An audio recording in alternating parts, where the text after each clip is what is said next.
I'd like to tell you about the strangest secret in the world.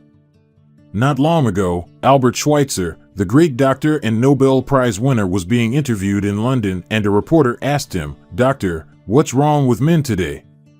The great doctor was silent a moment, and then he said, "Men simply don't think." And it's about this that I want to talk with you. We live today in a golden age. This is an era that man has looked forward, dreamed of, and worked toward for thousands of years. But since it's here, we pretty well take it for granted. But do you know what happens? Let's take 100 men who start even at the age of 25. Do you have any idea what will happen to those men by the time they are 65?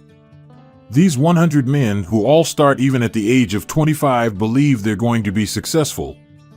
If you asked any one of these men if he wanted to be a success, he'd tell you that he did, and you'd notice that he was eager toward life, that there was a certain sparkle to his eye, an erectness to his carriage, and life seemed like a pretty interesting adventure to him. But by the time they're 65, 1 will be rich. 4 will be financially independent, 5 will still be working, 54 will be broke. Now, think a moment. Out of the 100, only 5 make the grade. Why do so many fail?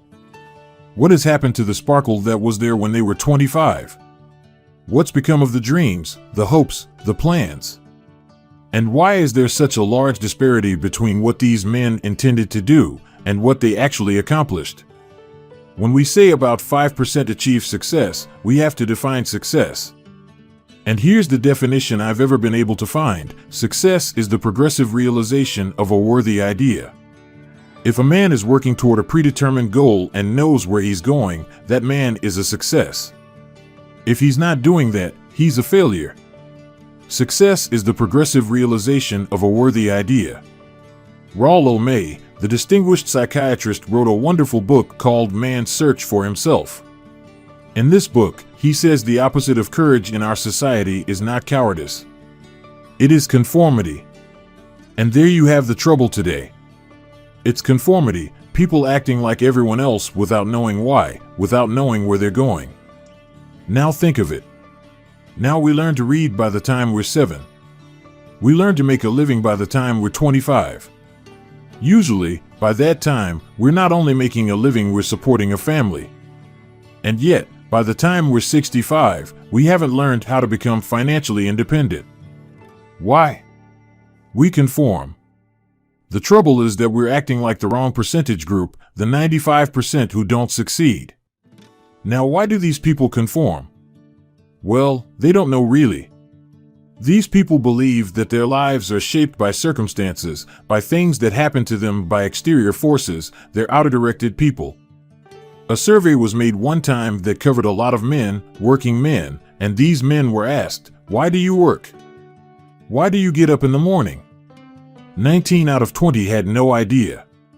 If you ask them, they will say, everyone goes to work in the morning, and that's the reason they do it, because everyone else is doing it. Now, let's get back to our definition of success. Who succeeds? The only man who succeeds is the man who is progressively realizing a worthy idea. He is the man who says, "I am going to become this," and then begins to work towards that goal. I'll tell you who the successful people are.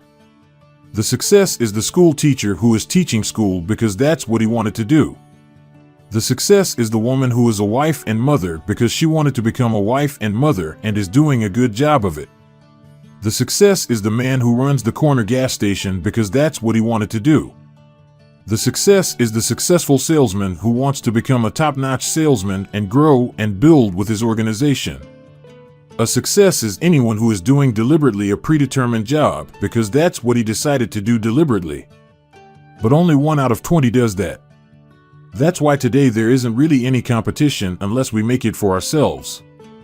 Instead of competing, all we have to do is create. Now, for 20 years, I looked for the key which would determine what would happen to a human being. Was there a key, I wanted to know, which would make the future a promise that we could foretell to a large extent? Was there a key that would guarantee a person's becoming successful if he only knew about it and knew how to use it?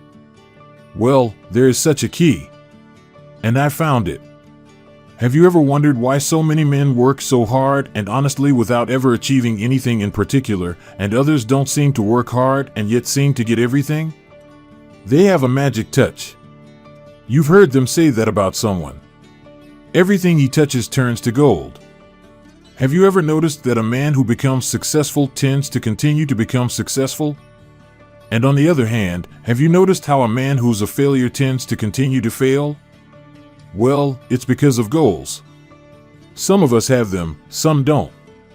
People with goals succeed because they know where they're going. Now think of a ship leaving a harbor and think of it with a complete voyage mapped out and planned. The captain and crew know exactly where it's going and how long it will take. It has a definite goal. 9,999 times out of 10,000 it will get to where it started out to get.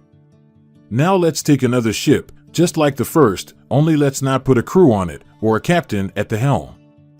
Let's give it no aiming point, no goal, and no destination. We just start the engines and let it go. I think you'll agree with me that if it gets out of the harbor at all, it will either sink or wind up on some deserted beach, a derelict. It can't go any place because it has no destination and no guidance. It's the same with a human being.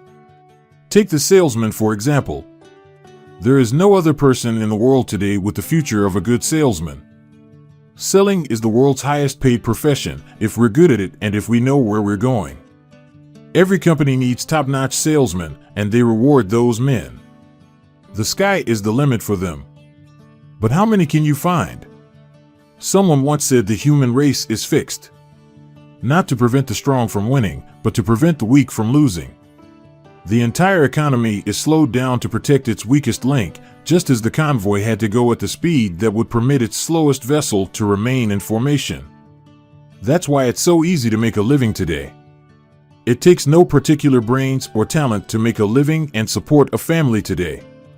So we have a plateau of so-called security, if that's what person is looking for. But we do have to decide how high above this plateau we want to aim for. Now let's get back to the strangest secret in the world, the story that I wanted to tell you today. Why do men with goals succeed in life, and men without them fail? Well, let me tell you something which, if you really understand it, will alter your life immediately. If you understand completely what I'm going to tell you from this moment on, your life will never be the same again. You will suddenly find that good luck just seems to be attracted to you, the things you want just seem to fall in line. And from now on you won't have the problems, the worries, the gnawing lump of anxiety that perhaps you've experienced before. Doubt, fear, well, they will be things of the past. Here's the key to success and the key to failure. We become what we think about. Now let me say that again. We become what we think about. Throughout all history, the great wise men and teachers, philosophers, and prophets have disagreed with one another on many different things. It is only on this one point that they are in complete and unanimous agreement. Listen to what Marcus Aurelius, the great Roman emperor, said, "A man's life is what his thoughts make of it." Benjamin Disraeli said this, "Everything comes if a man will only wait." I've brought myself by long meditation to the conviction that a human being with a settled purpose must accomplish it, and that nothing can resist a will that will stake even existence for its fulfillment. Ralph Waldo Emerson said this, "A man is what he thinks about all day long." William James said, "The greatest discovery of my generation is that human beings can alter their lives by altering their attitudes of mind." And he also said, "We need only in cold blood act as if the thing in question were real, and it will become infallibly real by growing into such a connection with our life that it will become real. It will become so knit with habit and emotion that our interests in it will be those which characterize belief." He also said this, "If you only care enough for a result, you will almost certainly attain it. If you wish to be rich, you will be rich. If you wish to be learned, you will be learned. If you wish to be good, you will be good.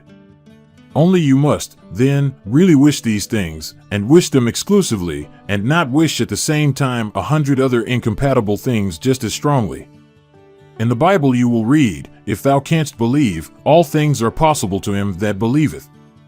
Dr. Norman Vincent Peale said this, "This is one of the greatest laws in the universe. Fervently do I wish I had discovered it as a very young man. It dawned upon me much later in life, and I found it to be the greatest discovery, if not my greatest discovery outside of my relationship to God. And the great law, briefly and simply stated, is that if you think in negative terms, you will get negative results. If you think in positive terms, you will achieve positive results. That is the simple fact, which is at the basis of an astonishing law of prosperity and success. In 3 words, believe and succeed. William Shakespeare put it this way: our doubts are traitors and make us lose the good we oft might win by fearing to attempt. George Bernard Shaw said, people are always blaming their circumstances for what they are. I don't believe in circumstances. The people who get on in this world are the people who get up and look for the circumstances they want, and if they can't find them, make them. Well, it's pretty apparent, isn't it? And every person who discovered this, for a while, believed that he was the first one to work it out. We become what we think about. Now it stands to reason that a person who is thinking about a concrete and worthwhile goal is going to reach it, because that's what he's thinking about. And we become what we think about. Conversely, the man who has no goal, who doesn't know where he is going, and whose thoughts must therefore be thoughts of confusion, anxiety, fear, and worry, becomes what he thinks about. His life becomes one of frustration, fear, anxiety, and worry. And if he thinks about nothing, he becomes nothing. Now, how does it work? Why do we become what we think about? Well, I'll tell you how it works as far as we know. Now, to do this, I want to tell you about a situation that parallels the human mind. Suppose a farmer has some land, and it's good, fertile land. Now the land gives the farmer a choice. He may plant in that land whatever he chooses. The land doesn't care. It's up to the farmer to make the decision. Now remember, we are comparing the human mind with the land because the mind, like the land, doesn't care what you plant in it. It will return what you plant, but it doesn't care what you plant. Now let's say that the farmer has 2 seeds in his hand. One is a seed of corn, the other is nightshade, a deadly poison. He digs 2 little holes in the earth and he plants both seeds, one corn, the other nightshade. He covers up the holes, waters, and takes care of the land. And what will happen? Invariably, the land will return what is planted. As it's written in the Bible, as ye sow, so shall ye reap. Remember, the land doesn't care. It will return poison in just as wonderful abundance as it will corn. So up come the 2 plants, one corn, one poison. Now the human mind is far more fertile, far more incredible and mysterious than the land, but it works the same way. It doesn't care what we plant: success, failure, a concrete, worthwhile goal, or confusion, misunderstanding, fear, anxiety, and so on. But what we plant, it will return to us. You see, the human mind is the last great unexplored continent on the earth. It contains riches beyond our wildest dreams. It will return anything we want to plant. Now you might say, well, if that's true, why don't people use their minds more? Well, I think they figured out an answer to that one too. Our mind comes as standard equipment at birth. It's free. And things that are given to us for nothing, we place little value on. Things that we pay money for, we value. The paradox is that exactly the reverse is true. Everything that's really worthwhile in life came to us free: our mind, our soul, our body, our hopes, our dreams, our ambitions, our intelligence, our love of family and children and friends. All these priceless possessions are free. But the things that cost us money are actually very cheap and can be replaced at any time. A good man can be completely wiped out and make another fortune. He can do that several times. Even if our home burns down, we can rebuild it. But the things we got for nothing, we can never replace. The human mind isn't used merely because we take it for granted. Familiarity breeds contempt. It can do any kind of job we assign to it, but generally speaking, we use it for little jobs instead of big important ones. Universities have proved that most of us are operating on about 10% of our abilities. Decide now. What is it you want? Plant your goal in your mind. It's the most important decision you'll ever make in your entire life. Do you want to be an outstanding salesman? Do you want to excel at your particular job? Do you want to go places in your company, in your community? All you have got to do is plant that seed in your mind, care for it, work steadily towards your goal, and it will become a reality. It not only will, there's no way that it cannot. You see, that is a law, like the laws of Sir Isaac Newton, the laws of gravity. If you get on top of a building and jump off, you'll always go down, you'll never go up. And it's the same with all the other laws of nature. They always work, they are inflexible. Think about your goal in a relaxed, positive way. Picture yourself in your mind's eye as having already achieved this goal. See yourself doing the things you will be doing when you have reached your goal. Ours has been called the phenobarbital age, the age of ulcers and nervous breakdowns. At a time when medical research has raised us to a new plateau of good health and longevity, far too many of us worry ourselves into an early grave trying to cope with things in our own little personal ways, without learning a few great laws that will take care of everything for us. These things we bring on ourselves through our habitual way of thinking. Every one of us is the sum total of his own thoughts. He is where he is because that is exactly where he really wants to be, whether he will admit that or not. Each of us must live off the fruit of his thoughts in the future, because what you think today and tomorrow, next month and next year, will mold your life and determine your future. You are guided by your mind. I remember one time I was driving through Arizona, and I saw one of those giant earth-moving machines roaring along the road at about 35 miles an hour with what looked like 30 tons of dirt in it, a tremendous, incredible machine, and there was a little man perched way up on top with the wheel in his hands, guiding it. And as I drove along, I was struck by the similarity of that machine to the human mind. Just suppose you are sitting at the controls of such a vast source of energy.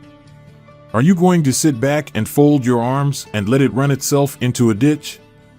Or are you going to keep both hands firmly on the wheel and control and direct this power to a specific, worthwhile purpose? It's up to you. You are in the driver's seat. You see, the very law that gives us success is a two-edged sword. We must control our thinking. The same rule that can lead a man to a life of success, wealth, happiness, and all the things he has ever dreamed of for himself and his family, that very same law can lead him into the gutter. It's all in how we use it, for good or for bad. This is the strangest secret in the world. Now, why do I say it's strange, and why do I call it a secret? Actually, it isn't a secret at all. It was first promulgated by some of the earliest wise men, and it appears again and again throughout the Bible. But very few people have learned it, understand it. That's why it's strange, and why for some equally strange reason it virtually remains a secret. I believe that you could go out and walk down the main street of your town and ask one man after another what the secret of success is, and you probably wouldn't run into one man in a month who could tell you. Now, this information is enormously valuable to us if we really understand it and apply it. It's valuable to us not only for our own lives, but the lives of those around us, our family, employees, associates, and friends. Life should be an exciting adventure. It should never be a bore. A man should live fully, be alive. He should be glad to get out of bed in the morning. He should be doing a job he likes to do because he does it well. One time I heard Grove Patterson make a speech, the editor-in-chief of the Toledo Daily Blade. And as he concluded his speech, he said something that I've never forgotten. He said something like this: "My years in the newspaper business have convinced me of several things. Among them, that people are basically good, and that we came from someplace and we are going someplace. So we should make our time here an exciting adventure." The architect of the universe did not build a stairway leading nowhere. And the greatest teacher of all, the carpenter from the plains of Galilee, gave us the secret time and time again: "As ye believe, so shall it be done unto you." 30-day action ideas for putting the strangest secret to work for you. On side number 1 of this record, I've explained the strangest secret in the world and how it works. Now on this side, I want to explain how you can prove to yourself the enormous returns possible in your own life by putting the secret to a practical test. I want you to make a test that will last 30 days. Now, it isn't going to be easy, but if you will give it a good try, it will completely change your life for the better. Back in the 17th century, Sir Isaac Newton, the English mathematician and natural philosopher, gave us the natural laws of physics, which apply as much to human beings as they do to the movement of bodies in the universe. And one of these laws is that, for every action, there is an equal and opposite reaction. Simply stated as it applies to you and me, it means we can achieve nothing without paying the price. The results of your 30-day experiment will be in direct proportion to the effort you put forth. To be a doctor, you must pay the price of long years of difficult study. To be successful in selling, and remember that each of us succeeds to the extent of his ability to sell, selling our families on our ideas, selling education in schools, selling our children on the advantages of living a good and honest life, selling our associates and employees on the importance of being exceptional people. 2. Of course, the profession of selling itself. But to be successful in selling our way to the good life, we must be willing to pay the price. Now, what is that price? Well, it's many things. First, it's understanding emotionally as well as intellectually that we literally become what we think about, that we must control our thoughts if we are to control our lives. It's understanding fully that, as ye sow, so shall ye reap. Second, it's cutting away all fetters from the mind and permitting it to soar as it was divinely designed to do. It's the realization that your limitations are self-imposed and that the opportunities for you today are enormous beyond belief. It's rising above narrow-minded pettiness and prejudice. Thirdly, to use all your courage to force yourself to think positively on your own problem. To set a definite and clearly defined goal for yourself. To let your marvelous mind think about your goal from all possible angles. To let your imagination speculate freely upon many different possible solutions. To refuse to believe there are any circumstances sufficiently strong to defeat you in the accomplishment of your purpose. To act promptly and decisively when your course is clear, and to keep constantly aware of the fact that you are at this moment standing in the middle of your own acres of diamonds, as Russell Conwell used to point out. Fourth, save at least 10% of what you earn. It's also remembering that no matter what your present job, it has enormous possibilities if you are willing to pay the price. Now let's just go over the important points in the price each of us must pay to achieve the wonderful life that can be ours. It is of course worth any price. 1. You will become what you think about. 2. Remember the word imagination. Let your mind soar. 3. Courage. Concentrate on your goal every day. 4. Save 10% of what you earn. And action. Ideas are worthless unless we act on them. Now, I'll try to outline the 30-day test I want you to make. Now keep in mind that you have nothing to lose by making this test, and everything you could possibly want to gain. There are two things that may be said of everyone. 1. Each of us wants something, and 2. Each of us is afraid of something. I want you to write on a card what it is you want more than anything else. It may be more money. Perhaps you'd like to double your income or make a specific amount of money. It may be a beautiful home. It may be success at your job. It may be a particular position in life. It could be a more harmonious family. Each of us wants something. Write down on your card specifically what it is that you want. Make sure it's a single goal and clearly defined. You needn't show it to anyone, but carry it with you so that you can look at it several times a day. Think about it in a cheerful, relaxed, positive way each morning when you get up, and immediately you have something to work for, something to get out of bed for, something to live for. Look at every chance you get during the day and just before going to bed at night. As you look at it, remember that you must become what you think about, and since you're thinking about your goal, you realize that soon it will be yours. In fact, it's really yours the moment you write it down and begin to think about it. Look at the abundance all around you as you go about your daily business. You have as much right to this abundance as any living creature. It is yours for the asking. Now we come to the difficult part. Difficult because it means the formation of what is probably a brand new habit. New habits are not easily formed. Once formed, however, it will follow you for the rest of your life. Stop thinking about what it is you fear. Each time a fearful or negative thought comes into your consciousness, replace it with a mental picture of your positive and worthwhile goal. And there will come times when you'll feel like giving up. It's easier for a human being to think negatively than positively. That's why only 5% are successful. You must begin now to place yourself in that group. For 30 days you must take control of your mind. It will think only about what you permit it to think about. Each day for this 30-day test, do more than you have to do. In addition to maintaining a cheerful, positive outlook, give yourself more than you have ever done before. Do this knowing that your returns in life must be in direct proportion to what you give. The moment you decide on a goal to work toward, you immediately are a successful person. You are then in that rare and successful category of people who know where they are going. Out of every 100 people, you belong to the top 5. Don't concern yourself too much with how you are going to achieve your goal. Leave that completely to a power greater than yourself. All you have to do is know where you are going. The answers will come to you of their own accord. Remember these words from the Sermon on the Mount, and remember them well. Keep them constantly before you this month of your test. Ask, and it shall be given you. Seek, and ye shall find. Knock, and it shall be opened unto you. For everyone that asketh receiveth, and he that seeketh findeth, and to him that knocketh it shall be opened. It's as marvelous and as simple as that. In fact, it's so simple that in our seemingly complicated world, it's difficult for an adult to understand that all he needs is a purpose and faith. For 30 days, do your very best.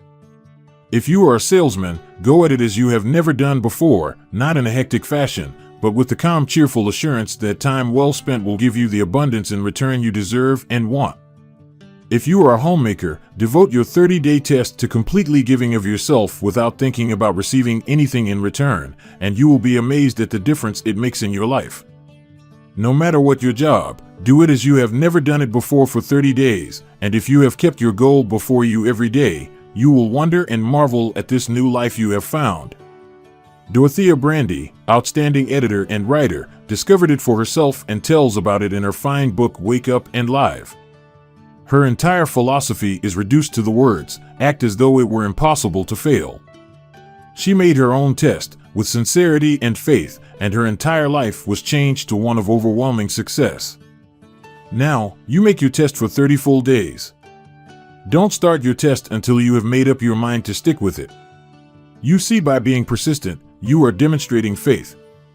Persistence is simply another word for faith.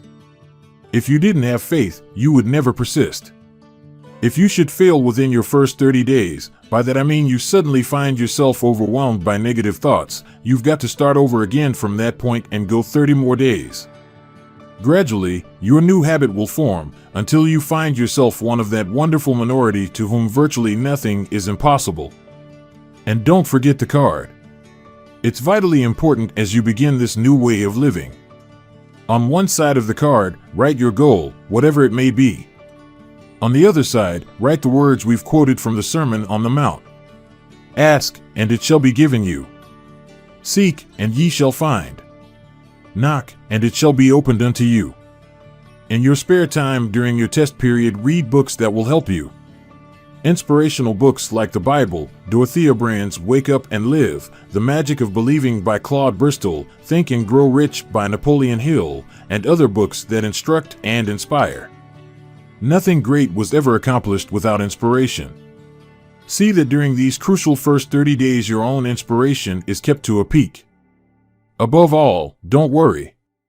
Worry brings fear, and fear is crippling. The only thing that can cause you to worry during your test is trying to do it all yourself. Know that all you have to do is hold your goal before you, everything else will take care of itself.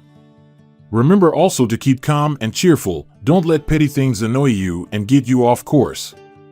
Now, since making this test is difficult, some may say, well, why should I bother? Well, look at the alternative. No one wants to be a failure. No one really wants to be a mediocre individual. No one wants a life constantly filled with worry, fear, and frustration. Therefore, remember that you must reap that what you sow. If you sow negative thoughts, your life will be filled with negative things. If you sow positive thoughts, your life will be cheerful, successful, and positive. Now gradually you will have a tendency to forget what you have heard on this record. Play it often. Keep reminding yourself of what you must do to form this new habit. Gather your whole family about and listen to what has been said here at regular intervals. You know, most men will tell you that they want to make money without understanding the law. The only people who make money work in a mint. The rest of us must earn money. This is what causes those who keep looking for something for nothing or a free ride to fail in life. The only way to earn money is by providing people with services or products which are needed and useful. We exchange our product or service for the other man's money. Therefore, the law is that our financial return will be in direct proportion to our service. Success is not the result of making money. Making money is the result of success, and success is in direct proportion to our service. Most people have this law backwards. They believe that you are successful if you earn a lot of money. The truth is that you can only earn money after you are successful. It's like the story of a man who sat in front of the stove and said to it, "Give me heat and then I'll add the wood." How many men and women do you know, or do you suppose there are today, who take the same attitude toward life? There are millions. We've got to put the fuel in before we can expect heat. Likewise, we've got to be of service first before we can expect money. Don't concern yourself with the money. Be of service, build, work, dream, create. Do this and you'll find there is no limit to the prosperity and abundance that will come to you. Prosperity is founded upon a law of mutual exchange. Any person who contributes to prosperity must prosper in turn himself. Sometimes the return will not come from those you serve, but it must come to you from someplace, for that is the law. For every action, there is an equal and opposite reaction. As you go daily through your 30-day test period, remember that your success will always be measured by the quality and quantity of service you render, and money is a yardstick for measuring this service. No man can get rich himself unless he enriches others. There are no exceptions to a law. Have you ever thought of this yardstick before? It's interesting. Some, like ministers, priests, and other devoted people, measure their returns in the realm of the spiritual, but again their returns are equal to their service. Once this law is fully understood, any thinking person can tell his own fortune. If he wants more, he must be of more service to those from whom he receives his return. If he wants less, he has only to reduce his service. This is the price you must pay for what you want. If you believe you can enrich yourself by deluding others, you can end only by deluding yourself. Just as surely as you breathe, you will get back what you put out. Don't ever make the mistake of thinking you can avert this. It's impossible. The prisons and the streets where the lonely walk are filled with people who try to make new laws just for themselves. We may avoid the laws of men, but there are greater laws that cannot be broken. An outstanding medical doctor recently pointed out 6 steps that will help you realize success. Set yourself a definite goal. Quit running yourself down. Stop thinking of all the reasons why you cannot be successful and instead think of all the reasons why you can. Trace your attitudes back through your childhood and try to discover where you first got the idea you could not be a success if that is the way you've been thinking. Change the image you have of yourself by writing out a description of the person you would like to be. Act the part of the successful person you have decided to become. The doctor who wrote those words is a noted West Coast psychiatrist, David Harold Fink, MD. Do what all the experts since the dawn of recorded history have told you you must do. Pay the price by becoming the person you want to become. It's not nearly as difficult as living unsuccessfully. Make your 30-day test, then repeat it again. Each time it will become more a part of you until you will wonder how you could have ever lived any other way. Live this new way and the floodgates of abundance will open and pour over you more riches than you may have dreamed existed. Money? Yes, lots of it. But what's more important, you'll have peace. You'll be in that wonderful minority who lead calm, cheerful, successful lives. Start today. You have nothing to lose, but you have a life to win.